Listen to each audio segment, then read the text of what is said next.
भारतीय शेयर बाजारों में आज 15 अप्रैल को लगातार दूसरे दिन जोरदार तेजी देखने को मिली। सेंसेक्स जहां 1577 अंक चढ़कर बंद हुआ, वहीं निफ्टी ने फिर 23,300 के स्तर को पार कर लिया। सबसे अधिक खरीदारी रियलिटी, बैंकिंग और ऑटो सेक्टर में देखने को मिली। इसके चलते बीएसई में लिस्टेड कंपनियों का कुल मार्केट वैल्यू आज करीब 10.7 लाख करोड़ रुपए बढ़ा है। बाजार में चौतरफा खरीदारी रही। बीएसई के मिड कैप और स्मॉल कैप इंडेक्स भी 3% से अधिक की बढ़त के साथ बंद हुए। इस तेजी की सबसे बड़ी वजह रही अमेरिकी राष्ट्रपति डोनाल्ड ट्रंप की टैरिफ को लेकर नरमी। ट्रंप ने स्मार्टफोन और कंप्यूटर पर टैरिफ छूट की घोषणा की और साथ ही ऑटो टैरिफ पर भी फिलहाल रोक की बात कही।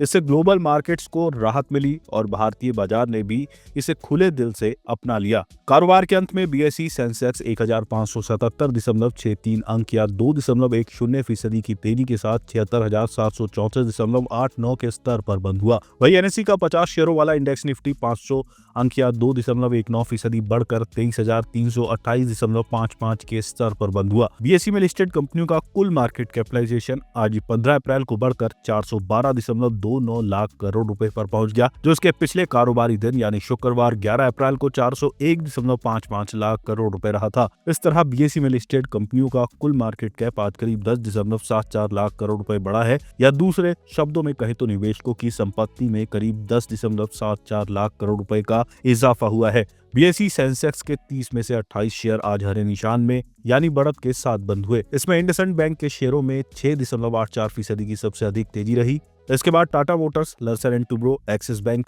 और अडानी पोर्ट्स के शेयर 4.13% से लेकर 4.50% की बढ़त के साथ बंद हुए। वहीं सेंसेक्स के बाकी दो शेयर आज गिरावट के साथ बंद हुए। आईटीसी का शेयर 0.36% और हिंदुस्तान यूनिलीवर का भाव 0.28% टूटकर बंद हुआ। 16 अप्रैल को कैसी रह सकती है बाजार की चाल? फिडेंट एसेट मैनेजमेंट के फाउंडर और सीईओ ऐश्वर्या ददाची ने मनी कंट्रोल से बातचीत में कहा कि आज की तेजी मजबूती लौटने के संकेत से ज्यादा एक राहत की रैली है। इस उछाल की वजह ग्लोबल बाजारों में लौटी तेजी और टैरिफ की चिंताओं का कम होना है। उन्होंने आगे कहा कि बाजार निश्चितता पसंद करता है। अगर टैरिफ और अमेरिका चीन के बीच ट्रेड वॉर से जुड़ी कोई नेगेटिव खबर आती है तो बाजार का सेंटीमेंट फिर खराब हो जाएगा। आज मिड और स्मॉल कैप स्टॉक्स में भी तेजी आई है। निफ्टी मिड कैप 100 और निफ्टी स्मॉल कैप 100 इंडेक्स में 2.5% और 2.84% की बढ़त देखने को मिली है। ऐसे में ऐश्वर्या ददाची को स्मॉल कैप के चुनिंदा शेयरों में खरीदारी के मौके दिखाई दे रहे हैं। स्मॉल कैप के कुछ शेयरों का वैल्यूएशन भी काफी अच्छा हो गया है और इनकी अर्निंग में भी मजबूती की उम्मीद है। हालांकि ऐश्वर्या का ये भी कहना है कि स्मॉल कैप सेगमेंट ग्लोबल बाजार के जोखिमों के प्रति काफी संवेदनशील है। ऐसे में निवेशकों को सतर्क रहना चाहिए। कम से कम 3 साल के नजरिए से चुनिंदा शेयरों में ही निवेश करना चाहिए। एंजल वन के समित चौहान ने कहा कि तकनीकी नजरिए से देखें तो 22,600 से 22,500 का जोन किसी पुलबैक की स्थिति में अहम सपोर्ट के रूप में काम कर सकता है।